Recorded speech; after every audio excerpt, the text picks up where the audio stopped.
Yep, we are recording. Great. Hi, everyone. This is Nasue Nishida from CSTEP and Katie Taylor from CSTEP. And let me put my camera on here. So welcome to this webinar. We're really excited to share with you some of the work we're doing around the student perception survey project. And want to inform you about that project, but also want to elicit some of your help as we move forward with this. Let's see if I can get my PowerPoint to move forward here. There we go. So we want to just do quick introductions. There's not many of you on this webinar, and we are recording it so that we can send it to your ESD counterparts to share in this information. And so if we could just do a quick introduction, let us know who's on with your name, your ESD region, and your role. And I think it looks like there's just two of you that are on, and maybe there is somebody else by phone. I'm not sure. Cindy, do you want to start us off? Sure, I'm Cindy Duncan. I'm the Assistant Superintendent at North Central ESD, and joining me momentarily is Robin Kirkpatrick, and she is our student school improvement, student success, and she's also one of our TPep trainers. Great. Thanks, Cindy and Robin. So this is Joy Lansdowne. I'm at ESD 101. I am the TPep coordinator, Marzano facilitator, and I am a leadership coach for OSSS. Excellent. Anyone else on the line?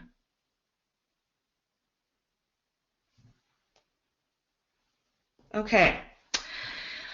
So a very quick webinar this morning with two purposes in mind. One is to let you know about the survey work that we're embarking on, and I believe Sue Anderson may have given you information a few weeks ago when she met with some of the TPep leads in the ESD, so this may be a repeat of information she's already given you. And then the second purpose is to let you know of an opportunity to help us identify potential districts that might be a part of this work. And we'll talk a little bit more about that as we cruise through this webinar. So the goals and the scope of this project are, the goals, first of all, for this project is really to address, and my phone's ringing in the background, I'm sorry, are really to address the RCW and particularly that subsection G of the RCW, and that's a direct quote from the RCW whoops, there we go. That's not working here.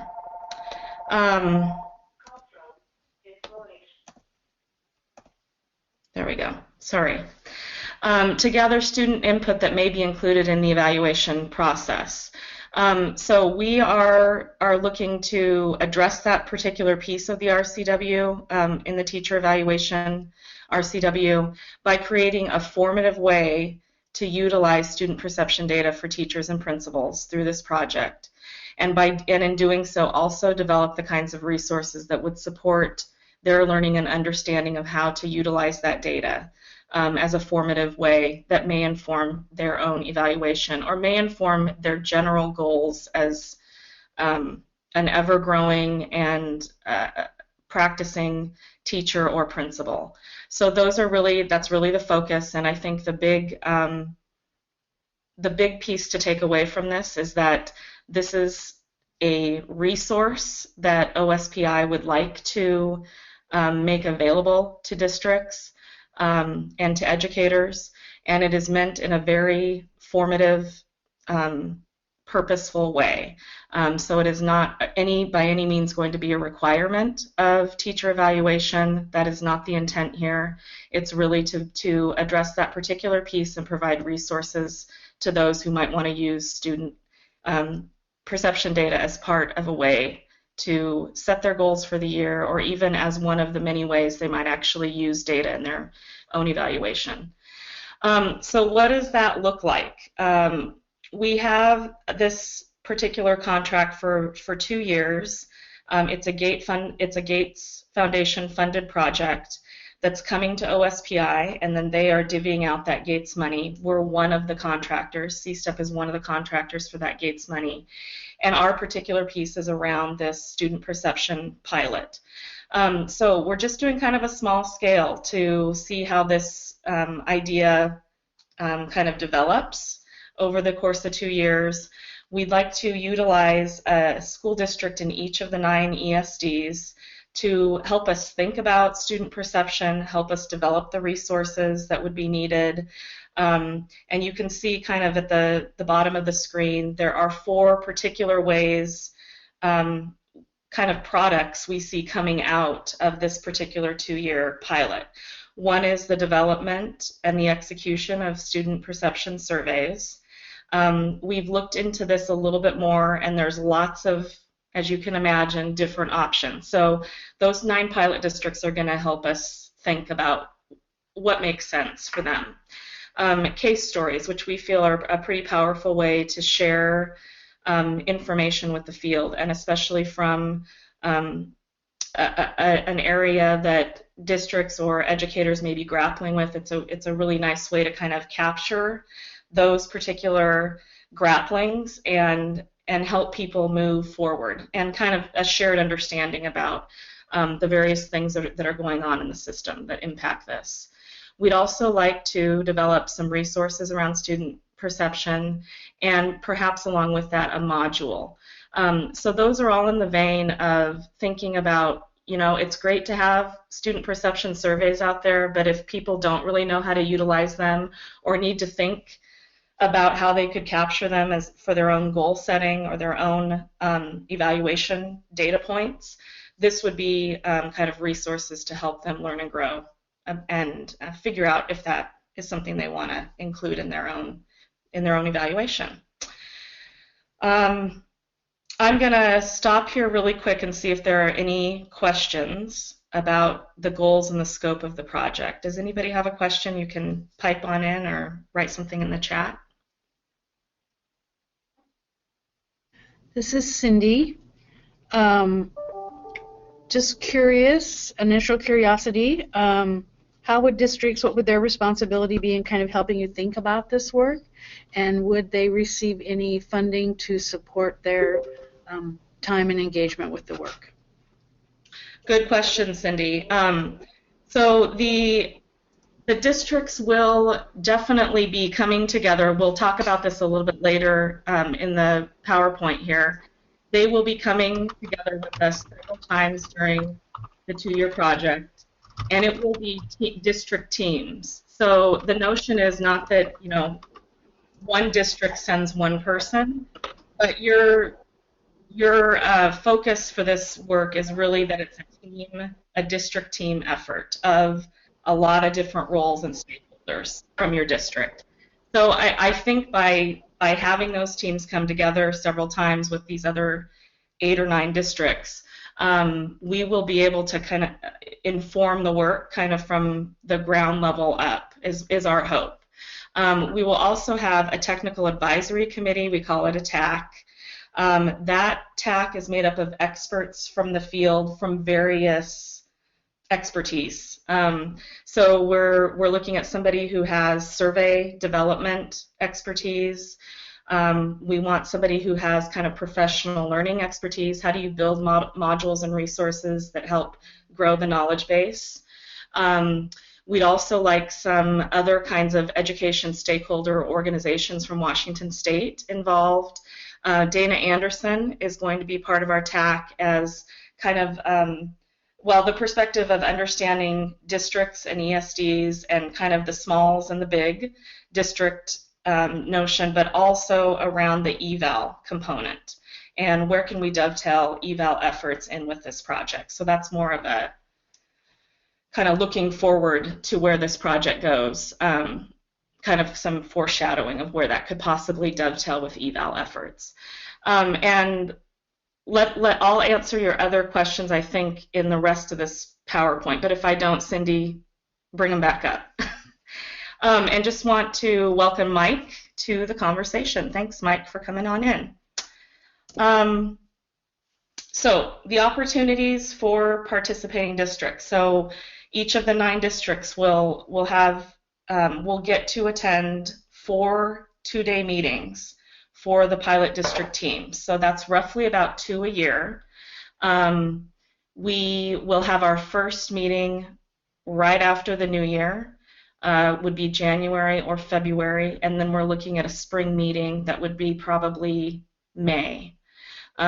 We realize that timing is really tough for people all the time. Honestly, there's never really a great time for districts to be coming together for this kind of work. But we do feel like it's pretty important, and I think if we can get teams identified, and the team membership may change over time, which is as it should be, as it might be. We just want to encourage those teams to come together as cohesively as they can, and that their participation be part of this project. We also want them to be able to learn from each other about student perception and kind of using it within their context, but we also will have an opportunity to engage with people from other states and other experts across the nation. So it will be a combination of bringing people in from other states to learn and listen. There's also a little pot of money, which I call kind of a field trip money, where we can actually go and take some team members from the districts to go visit other states and learn from them. So again, we're not quite sure what that will look like, and I think we'll figure it out as we go. Districts will also have the opportunity to develop these tools and resources around student perception, share their learning in regional convenings, and that's kind of built into the grant funds as well, is that we would have regional convenings around the state kind of towards the end of the 2-year period when we know more. And then there will be funding to districts that participate in the program or in the project. And that participation, that funding could be utilized in a variety of ways. We don't really have any strong stipulations from OSPI or the Gates Foundation about how that money is utilized. We see this probably being utilized most frequently in terms of maybe compensating partial FTE to participate in the project, or designating staff time over the course of 2 years to focus in on this work. There may be some resources that are necessary for districts to utilize. They may want to use it for other travel or training purposes. So that's a little more flexible on the funding side. How much is that money? It will be $30,000 over the 2 years. So if a district wants to utilize $15,000 this year and $15,000 the following year, great. If they wanted to do a different combination of how they want to divvy out that $30,000, they could do it that way too. That's also pretty flexible. Katie, do you have anything to add? No, I think you've got it covered. I want to acknowledge that we have Mick Miller, who is in a listen-only capacity, and Pam Estvold, who just joined us. So if there's questions about what we've been talking about that you might have missed from not being on right away, we promise that we'll get to those. But I think Naswe gave a very comprehensive look at what the participating districts work will involve. Some of the work is still a little bit vague because a lot of it will be co-constructed with the districts as they're reading the research and figuring out how it will work in their district. So if there aren't a lot of tangible specifics in terms of you'll do this on this day and this on that day, it's because we want to see what the capacity is of the districts who are going to be part of the pilot. We want them looking at research, and we want their input about how the pilot unfolds from there. Good. Thanks, Katie.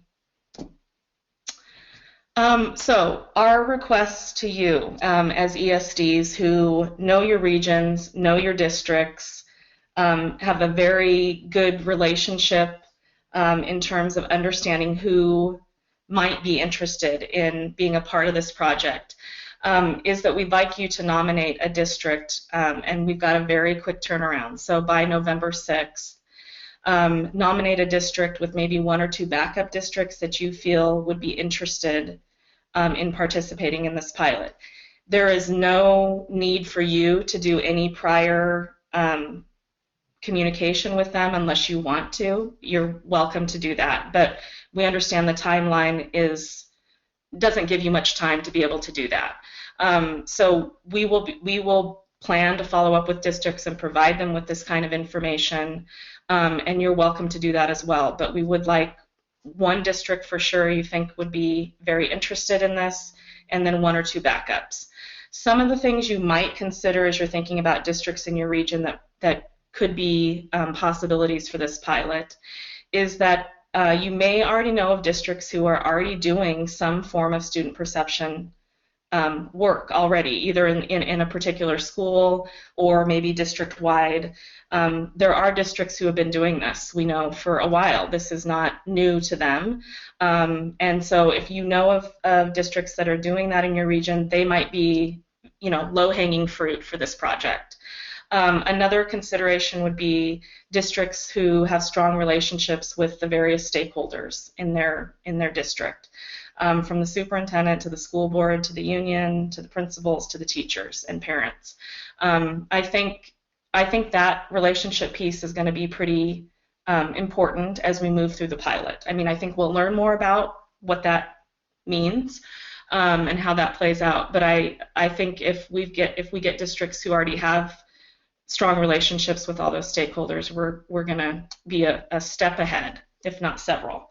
And then the last thing you might consider are districts who already have pretty high participation and engagement with TPep in general, with various initiatives that come forward. They're a district that wants to be on the cusp of new things. So those might be some things you consider as you think about the districts in your ESD that might be interested. And let me stop there. Any questions, comments, other things we need to think about as we move forward? And any of you are welcome to just chime on in.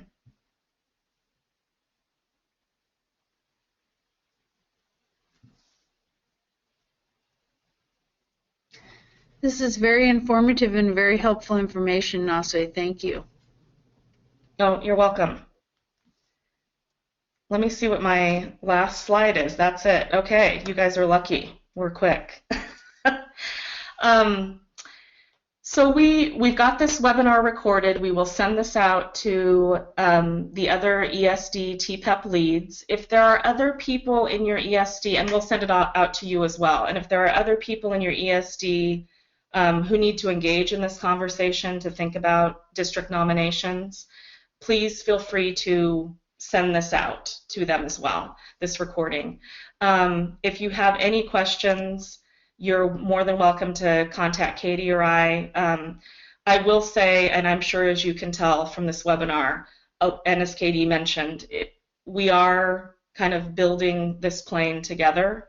And we are building it, we get to build it actually before it starts flying, which is a little unusual sometimes in education. So we're excited about this. We don't have anything super concrete, which is kind of nice because we get to work with districts on how this plays out, what this looks like, and I think that's pretty exciting kinds of work.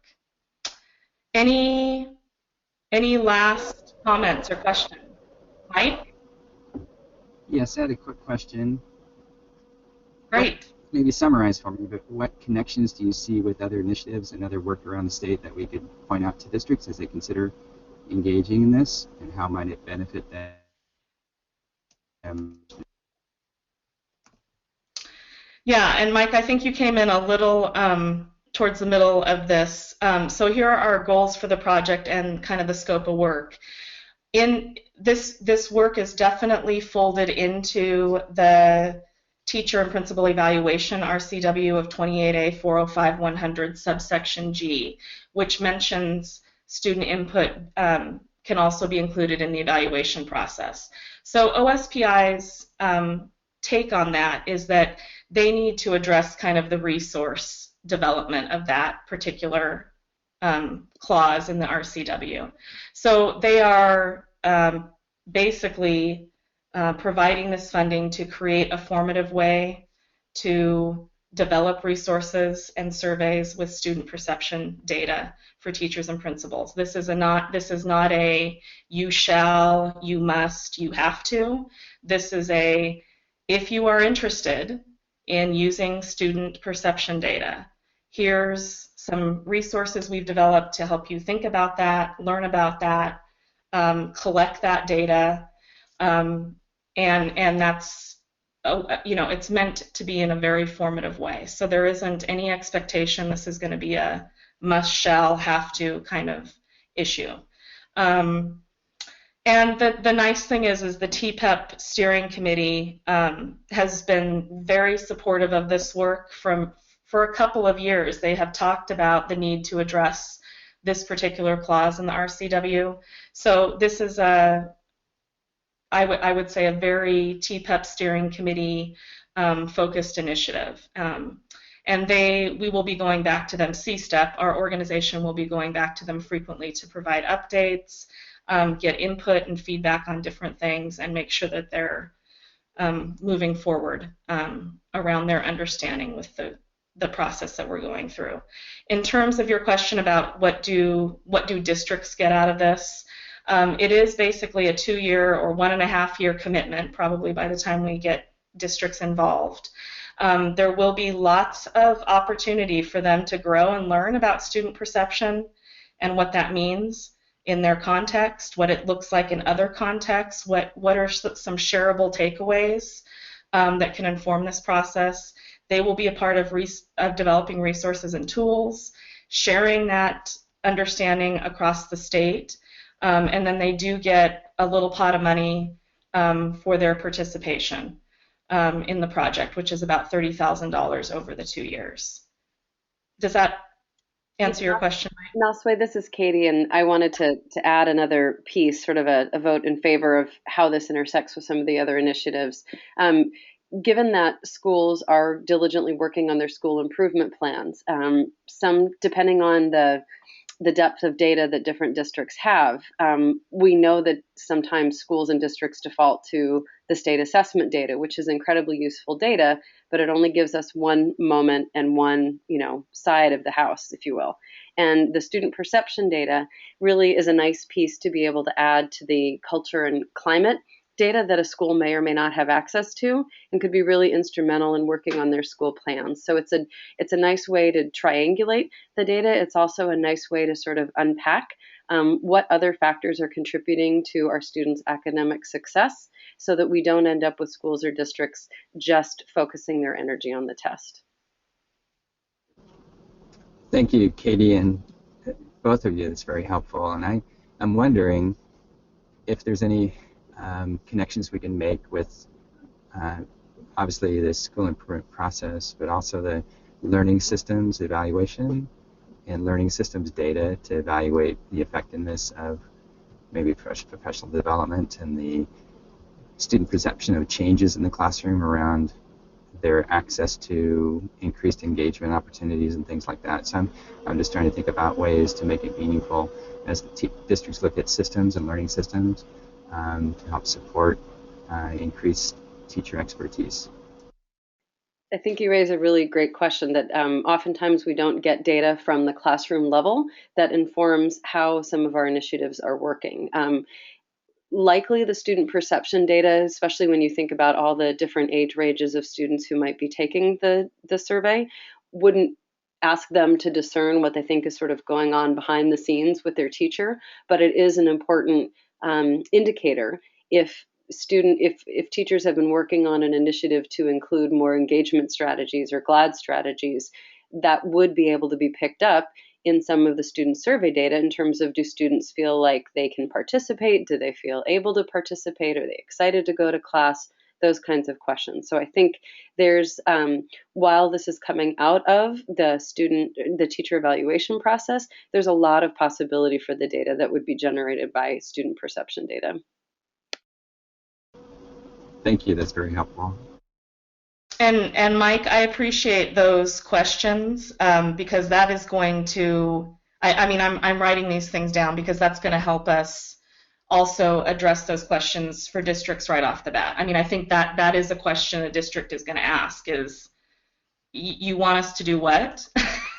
Why, how, you know, we need connections to make sense of everything that's going on. So I appreciate that. Thank you. The other thing I want to make clear, and we've had, you know, people talk about, like, what would these student perception surveys look like?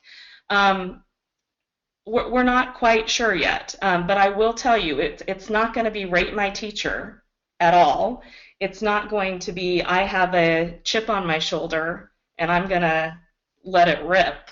You know, none of that is going to be a part of the kind of perception data or kind of open-ended kinds of responses that we would get from students. It's going to be very focused in on cultural, environmental kinds of things, things that work for their own learning and understanding in the classroom, and even, I think, one of the things we're really interested in, and as far as I know, we would be on the cusp of doing something, I think, that could be some of the first in the country, is really looking at how student perception data can help in a principal's evaluation and goal setting for themselves and for that particular school, thinking about it as a school-wide focus.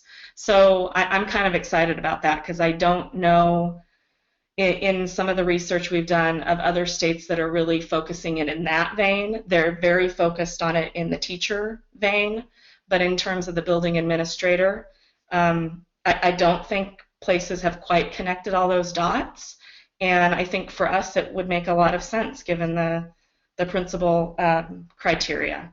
So I'm kind of excited about that. I think that could be a really cool thing. Any other comments? This is Joy, and I love what you're introducing here, and one of the things as a Marzano facilitator is that Marzano gives a variety of student perception survey questions that align with instructional strategies that are most helpful, that students find most helpful. So I'm thinking that's kind of what you're trying to explain to us. It's going to be more of that kind of thing, as well as the cultural climate pieces. So I really appreciate that, because I think we really need the student voice in what works for me as a student and what strategies are highly engaging for me. So that's exciting. Yeah, and thank you, Joy, because we are aware that Marzano does have a component of student perception questions built into their framework, and I think, you know, that's going to be another kind of item we're going to be working on with districts in the pilot, around what can make sense to the instructional framework they're using, and what are the kinds of relationships that we can help build between the instructional framework and the kinds of data we're collecting from student perception. So I think that'll also be something we will develop and try to understand better through the course of working with the pilot districts. So that's a great point. Thank you. Anything else? So one other thing I was just thinking about, and while you're all on the webinar, I want to ask this: would it be of interest to you as ESDs and TPep leads and people who are very engaged with district work in your regions, would it be helpful if we held an occasional webinar update about the work of this particular project with you specifically, with the ESDs specifically? I think we want to be sharing the work that is done, and I think we will have things that could be shared, and I think feedback from you throughout the process would be really helpful to all of us, the districts and CSTEP. Cindy is got a yes exclamation point. Thank you, Cindy. And if any of you feel like that's something that would be an ongoing kind of check-in point we could do with the ESDs, we will plan that into the 2 years. Joy says yes, definitely. Great. Okay, so I'm just going to take your 2 responses, and if you're the only 2 that end up on those webinars, that's great. We'll still record that and send it out to everyone. All right, and Mike says yes too. Thanks. Unless there is anything else, we know you are very, very busy people, and if you have any questions, you can definitely contact us. Again, we are just a quick reminder, we're looking for your nominations of a district, a number 1 district, and then that you'd like us to invite into the pilot, and then 1 or 2 backup districts if that particular district falls through for some reason. So November 6th is our target date to hear that information from you. All right, thanks everyone, we appreciate your time.